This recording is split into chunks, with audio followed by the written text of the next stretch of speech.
tarde a todos. É um prazer enorme estar aqui entre vocês. Muito obrigada pelo convite.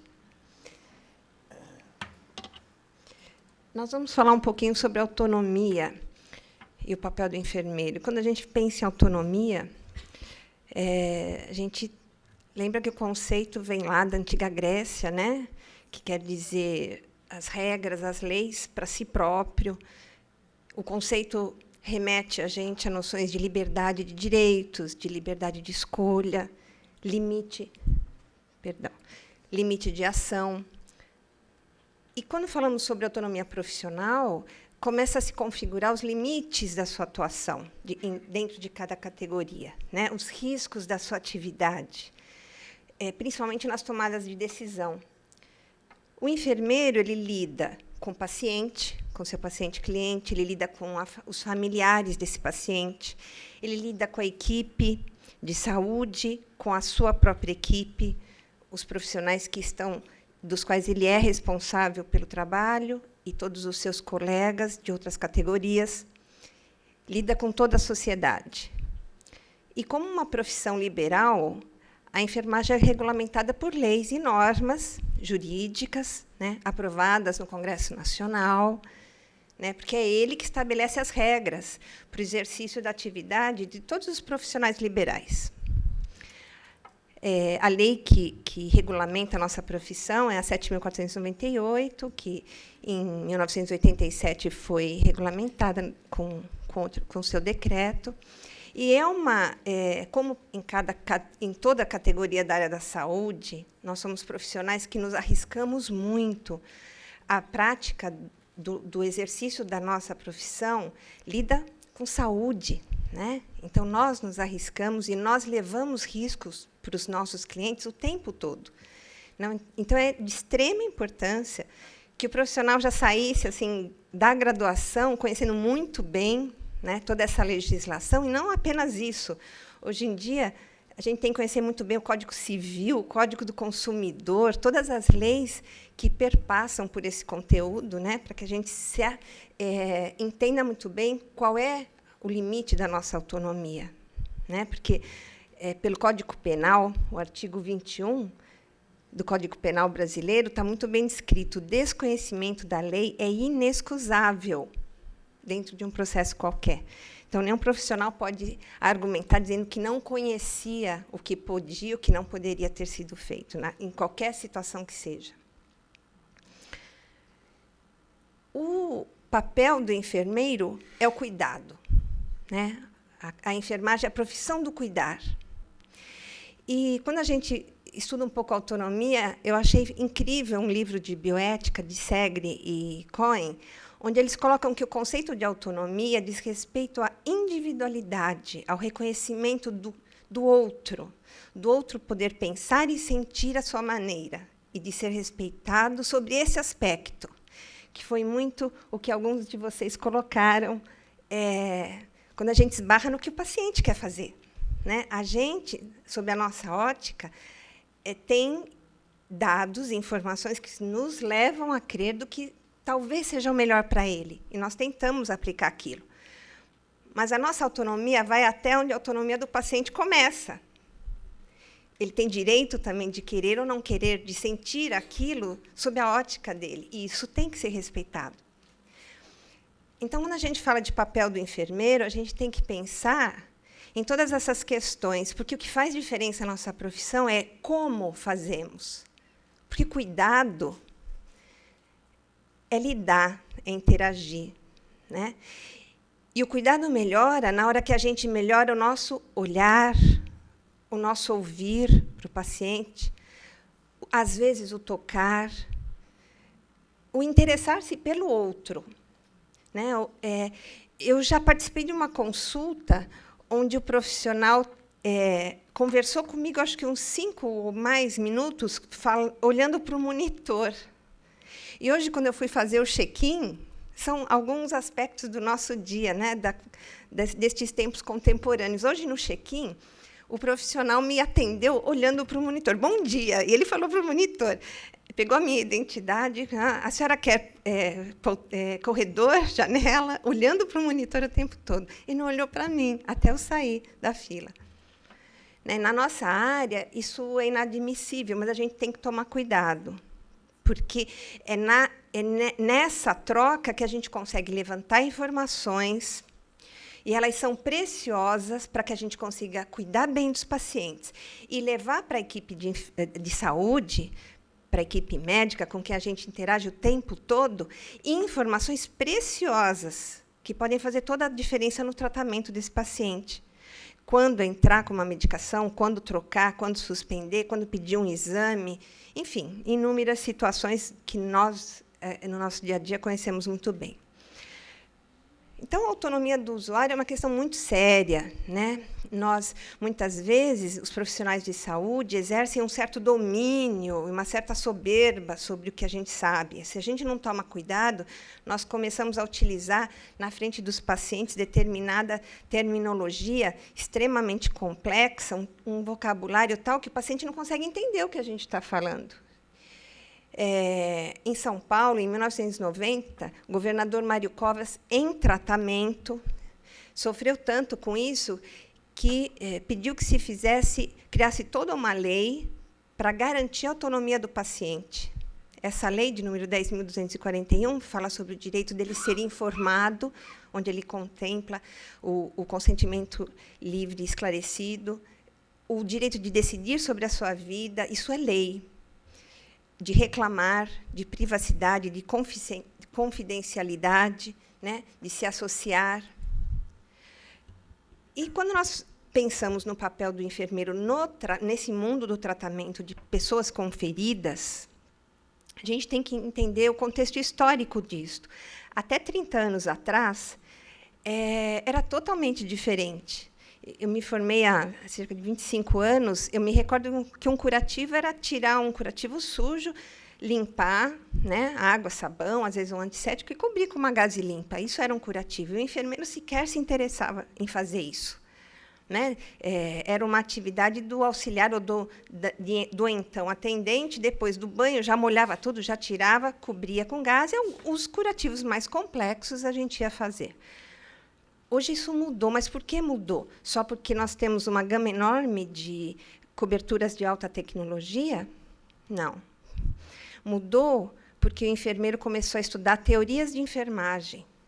Mudou porque nós tivemos, exatamente naquela época, a morte de Wanda Horta, e depois que ela morreu, a enfermagem começou a prestar atenção no que era uma sistematização de assistência de enfermagem.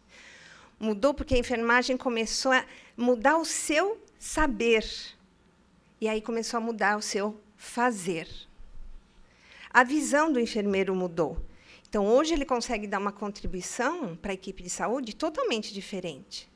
Então, ele consegue fazer uma investigação mais primorosa, ele aprendeu a fazer diagnóstico de enfermagem, que não tem absolutamente nada a ver com o diagnóstico médico, mas que, obviamente, identifica e estamos falando do mesmo paciente, dentro daquela patologia, mas o diagnóstico da enfermeira é para aprimorar e programar o cuidado de enfermagem.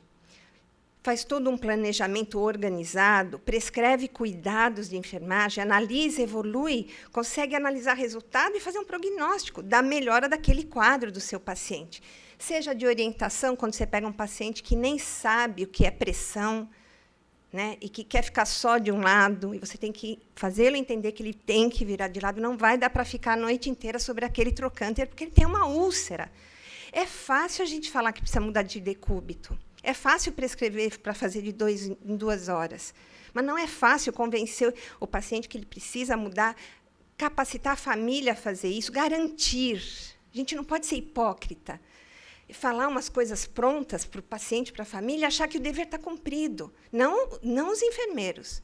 Nós somos responsáveis pela educação dessas pessoas. Esse é o principal papel, além do assistir, o educar. Por isso, hoje, o enfermeiro não deixa mais o auxiliar tirar o curativo. Um enfermeiro que cuida de pessoas com feridas quer ver aquilo. Então, se você tem 30 pacientes sob o teu cuidado, um dia você vê 10, outro dia mais 10, outro dia mais 10. Você quer ver mais do que isso? Não deu tempo? Então, o que você combina com o funcionário? Olha, você me tira o curativo, me deixa lá num saquinho, eu preciso ver. Se você perder aquela lesão minúscula à esquerda, que é uma fístula, se você for ao leito e encontrar aquela perna seca, o que é que você vai saber sobre isso? Absolutamente nada. Você tem que tirar o curativo que foi feito há 24 horas, ou há 12, sei lá, e olhar para ter uma noção do quão aquilo exudou, que cheiro tem, que cor tem. Né? Isso é investigação de enfermagem. Por isso que Florence Nightingale é uma persona, né, na área da saúde, que, em qualquer evento internacional de segurança, que eu participei há pouco tempo, me surpreendi quando a primeira palestra falou de Florence. Um evento de infecção vai falar de Florence Nightingale, né, porque ela, tantos anos atrás, no meio de uma guerra, conseguiu entender que o processo de enfermagem requer análise, síntese, acurácia para interpretar e fazer com que os dados clínicos complexos tenham algum sentido. E esse processo de pensamento é muito crítico e permanente. Ele permite à enfermeira tomar suas decisões sobre o cuidar e os resultados esperados. Para isso, a enfermagem tem que se instrumentalizar. Não dá para fazer empiricamente. Não basta ser bonzinho para fazer uma boa enfermagem. Não basta ser uma pessoa que gosta de ajudar os outros. A gente tem que fazer isso de uma maneira científica, mensurável. Então, existem tantos instrumentos na literatura, muitos já validados com análise transcultural para o Brasil, escalas de mensuração, de evolução de cicatrização de ferida, escala de risco para pacientes com risco de formação de úlcera. Na documentação, sermos primorosos, detalhistas, usar toda essa tecnologia que a gente usa aí o tempo todo em casa, a nosso favor. Essa paciente da esquerda, uma paciente que nós atendemos com hidradenite pós-cirurgia, né, para limpeza da região inguinal. Ela tinha hidradenite, que é uma patologia que dá múltiplos furúnculos incessantes durante toda a vida da pessoa, e tem um cirurgião que faz esse tipo de cirurgia. E ela tinha um convênio muito ruim, assim, que normalmente eles não liberam uma verba nem razoável para se fazer um bom tratamento. Mas, quando nós vimos, através da fotografia, do registro de um bom relatório, a gente conseguiu usar o que tem de melhor, uma cobertura caríssima. Essa moça teve aquele resultado estético. A gente conseguiu usar prata e silicone. Mas isso é muito caro. E uma operadora que nunca paga nada. Quer dizer, a gente se sente super bem porque você consegue advogar pelo paciente, porque recursos, hoje já falaram sobre isso aqui de manhã, é um problema, as instâncias não se conversam. E recursos há. A gente tem que saber como pedir, como justificar. E, muitas vezes, isso está na mão da gente, mas a gente tem que saber como fazer. E olhe o resultado estético que ela teve, com a perda tecidual que ela sofreu, foi incrível. O relatório, nosso prontuário, tem que ser extremamente bem detalhado, ser informatizado, ótimo, senão, não é isso que vai fazer ele ser mais detalhado. É a perspicácia na identificação dos problemas e a vontade de registrar, a forma como você registra. O papel do enfermeiro hoje, o enfermeiro que cuida de pessoas com lesão de pele, é muito ampla, né? Nós temos atividades assistenciais, preventivas, educacionais, administrativas, técnicas, em vários ramos de atuação. Então, nós podemos trabalhar no ensino, na pesquisa, em órgãos governamentais. Temos enfermeiros que levaram toda essa alta tecnologia para a área da saúde pública. Em unidades, em São Paulo, nós temos algumas unidades de referência para tratamento de ferida, com todas as coberturas disponíveis. Isso graças e também pela grande colaboração de uma enfermeira. Na área hospitalar, na área da assistência domiciliária, na saúde pública, operadoras de saúde, na atividade autônoma e na filantropia. Alguns exemplos de atuação nessa área, na área da prevenção, como educadores de paciente, das famílias. Isso nós fazemos o tempo todo, né? Dos familiares e dos cuidadores, em programas educacionais de saúde. Isso é muito importante. Hoje em dia, eu trabalho num serviço que nós já estamos no 7º ano de programa educacional para diabéticos, onde, de 6 em 6 meses, nós abrimos novas turmas.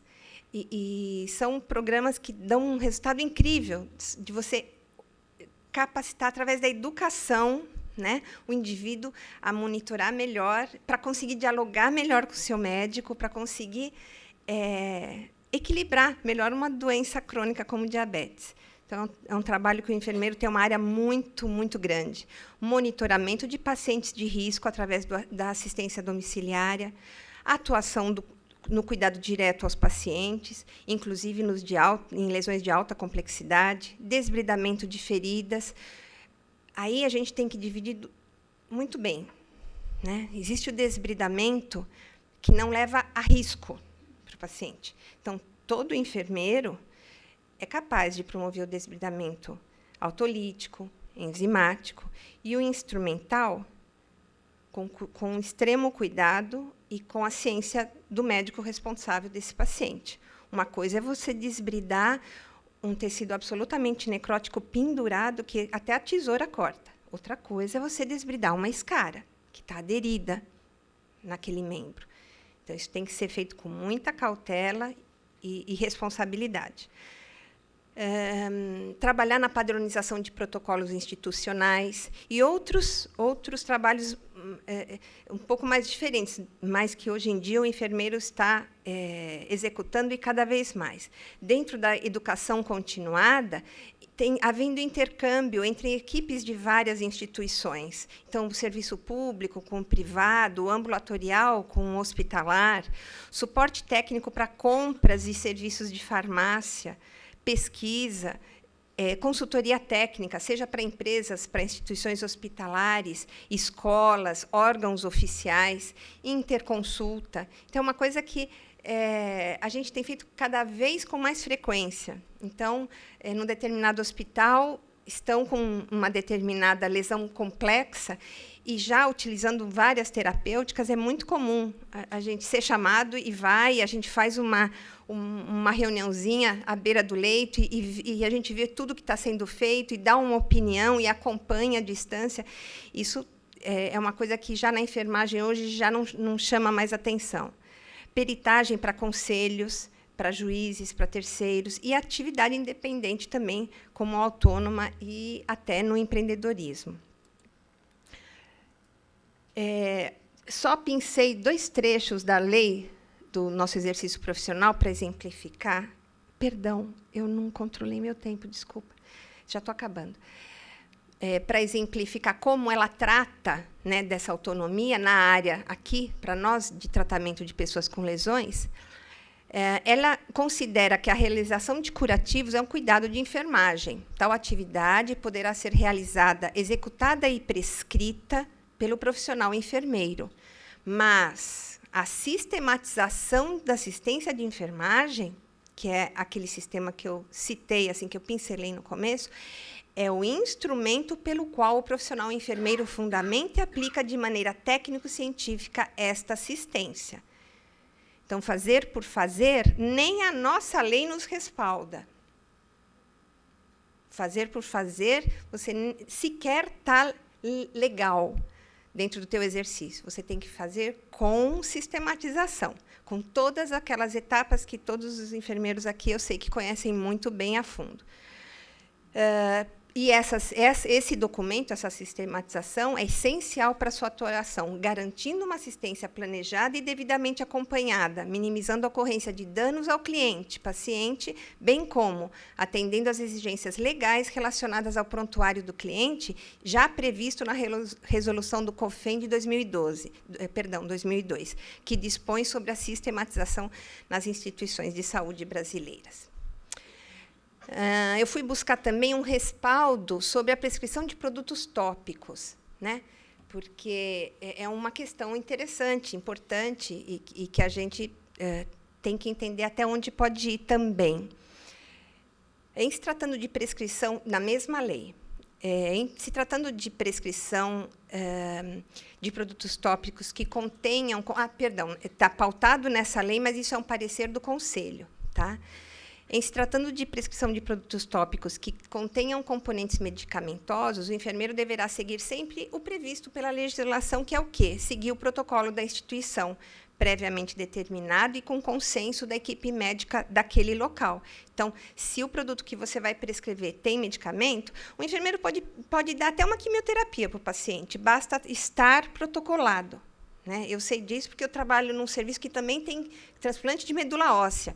E a gente acata muita recomendação telefônica. Então, eu discuti isso profundamente com o nosso conselho, até conseguir o ok só com protocolo escrito, assinado antecipadamente. Então, qualquer ordem nesse sentido, e também a prescrição e o uso dessa forma. Entretanto, essa condição não se aplica aos produtos categorizados como correlatos. Então, essas coberturas que nós conhecemos para tratamento de lesões de pele, elas são categorizadas na Anvisa como correlatos. Então, para essa, o enfermeiro pode prescrever na prescrição de enfermagem, né, na prescrição de enfermagem, desde que ela tenha prévia evolução e pós-evolução. Então, para o enfermeiro prescrever isso, ter validade, ele tem que avaliar o paciente dele, ele tem que olhar aquela lesão, tem que evoluir e tem que prescrever. Isso é legal. Conclusão, só prescreve quem faz. Ou está totalmente sob controle quando você estiver delegando. Você tem que estar absolutamente seguro para isso. Sobre desbridamento. Ele é categorizado como um procedimento de alto risco, né? E a nossa lei coloca que como é de alta complexidade, o enfermeiro pode fazer e jamais delegar, em hipótese nenhuma. Mas a mesma lei, um pouco mais para frente, eu não quis pegar muito para não ficar um slide muito escrito, a própria lei lembra, cada um é responsável pelo seu limite, pela sua condição de conhecimento. Então, posso fazer? Posso, mas é o profissional que vai responder até onde ele pode ir. E, para finalizar, eu trouxe aqui algumas recomendações que eu ajudei, quando era presidente da Sobend, a escrever. São as recomendações que nós damos aos enfermeiros que desejam, né, ingressar nessa área de tratamento avançado, né, especializado em cicatrização de feridas. Primeiro, buscar competência técnica. Né? Eu sou a favor que as pessoas estudem, mas estudem mesmo. É claro que todo enfermeiro é capaz de dar cuidado a um paciente com feridas. Né? Mas eu acho que aquelas feridas mais complexas, e poder contribuir mais dentro de uma equipe interdisciplinar, você tem que saber mais. Quanto mais você souber, mais você vai conseguir colaborar e ler, decodificar os sinais que a ferida te dá. Né? Análise, no dia a dia, tirar um curativo sujo de uma ferida é ler, né, aqueles sinais que a ferida te mostra daquilo que está faltando para ela cicatrizar. Né? Isso você consegue fazer estudando. Né? Eu dizia antes, façam especialização. Hoje eu digo, não basta. Estudar é uma atitude solitária. Né? A gente tem que ir atrás dessas informações no dia a dia, discutir com os médicos, com os colegas, ali à beira do leito, o que está acontecendo, por quê, por que a gente está fazendo isso, por que nós não vamos por ali. É isso que é buscar competência técnica. Montar grupos de curativos de pele, né? Seja qual for a denominação, mas montar grupos para a gente estar se especializando e discutindo isso. Nas instituições onde não há especialistas, nós recomendamos que montem protocolos de enfermagem com colegas que têm mais expertise nessa área. Né? Sempre de uma maneira interdisciplinar, sempre trazendo o fisioterapeuta, os médicos, os nutricionistas para colaborar nisso, para que a gente consiga fazer um trabalho global, desenvolver um bom consentimento livre e esclarecido, trabalhar sempre em equipe de forma padronizada, fazer um registro sempre detalhado, né, para salvaguardar aquilo que a gente está fazendo, trabalhar obrigatoriamente com a sistematização e exercer, né, o cuidado de enfermagem com extrema vocação. Obrigada.